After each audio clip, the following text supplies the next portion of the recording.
So we finally got some rain, but I don't think it's done a lot. It's probably a couple of millimetres, and I still have to keep watering that echinacea with the watering can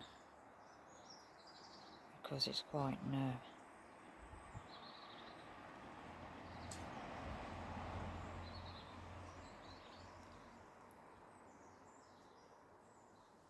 This is called Bright as a Button.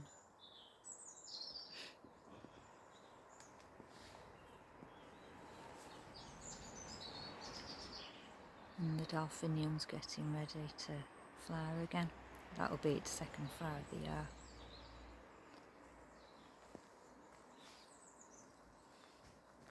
I think I need to water my roses again as well because the rain won't have done a lot for them.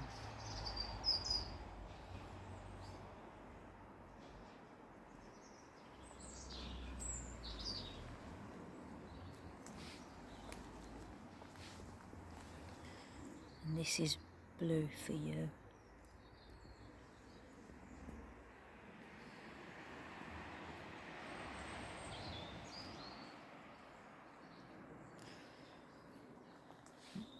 Everywhere is looking green because I have been watering weekly. The sunflowers that are placed at the back of the border don't look like death anymore. And I suppose it's better that everywhere looks green and there's not too much colour rather than everything looking yellow and dead. So it's always pluses. There's one of my head gardeners just there, and there's the other head gardener.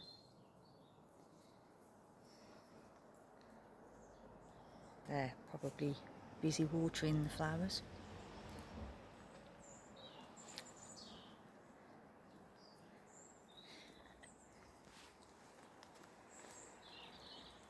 Bring Me Sunshine is blooming, and the globe thistles are just beginning to go over.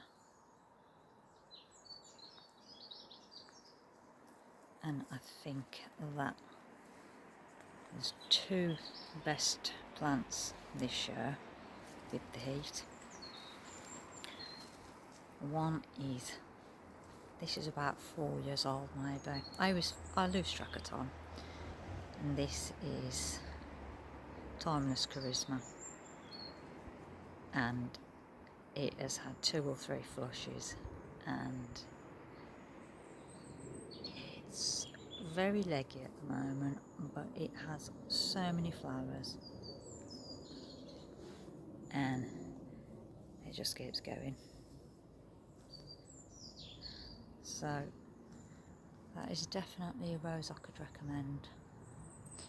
And then the other, well, I'll say 3 because although this is leggy and it self-seeds, marjoram is brilliant, but that wasn't the one I was thinking of. But it's easily overlooked because it's such a good plant.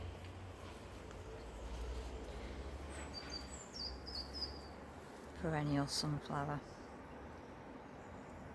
This is just amazing, and it will spread, but you just pull it out and it comes up quite easy as well. So just keep thinning it out each year. We've got a couple of random gladiolas. That's with my shadow covering it. Actually, it probably shows up better with my shadow covering it. There's one there which is a bit garish, but I like garish. And there's some carnations there. A little bit of Mexican fleabane just there.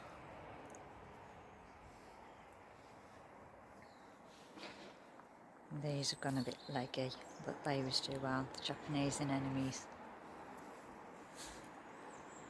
And the berries are looking nice on the honeysuckle. Now it's going over.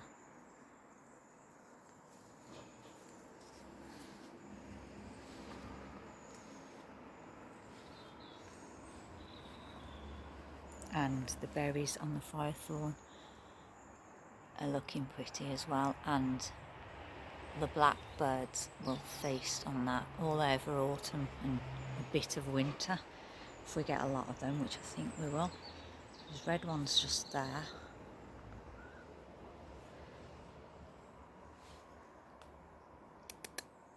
You're a good boy. And then just up here there are yellow ones, and then around here it's a bit leggy because I think it was only last year I bought it. I need to put some support on it. That's a hydrangea.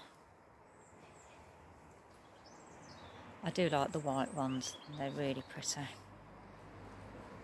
And then we have some Brunera just here. These were bought last year, there's about 3 there. And I believe you can split them like hostas when you divide them. So about every 3 years, just divide them up, dig them up, cut through them. Some wood sage just here. It has pretty white flowers on it. And then, I don't know how to pronounce it, because I pronounce everything wrong. I usually call it Weigela. I've heard some people calling it Weigelia. Well, whatever it is. I was going to get rid of this. It was here before we moved in, so over about 23 years. So I don't know how old it really is. And it looked horrendous. So last year I cut it right down to the base and I pulled up lots of rotten pieces, and then I left it, and it brought up all these nice fresh green shoots, so I'm keeping it.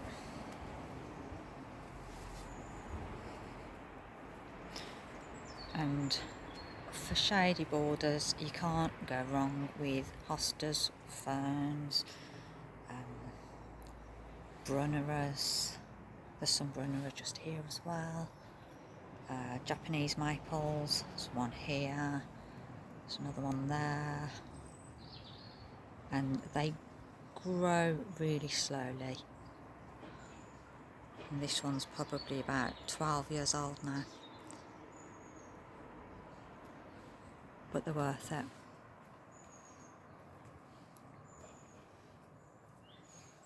And also geraniums, not all of them, but there are some that will take shade or dappled shade.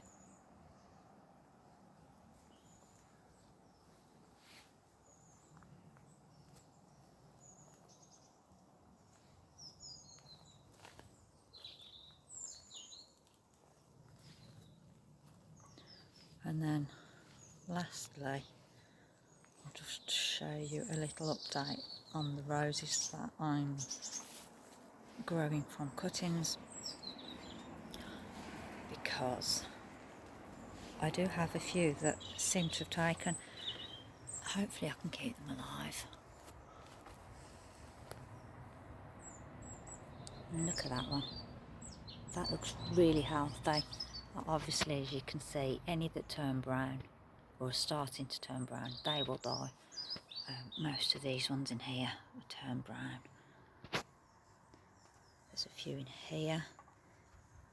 I mean, fresh leaf, but it is going a bit brown. But I'm hoping that's taken. And then in here, fresh leaves. There's a nice tall one just here that hopefully will have a good root system building on it. And then just here, but something's munching on it.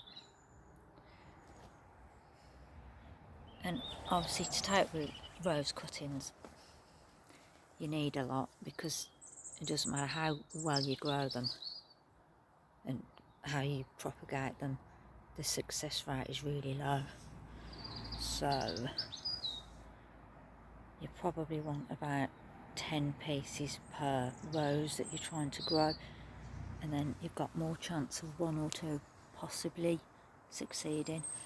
And they need to always be kept wet, but ideally not drowning them. And we have had some rain, so I'm hoping they're not too soaked through. But yeah, I think that's pretty much it for today, so I'll speak to you soon.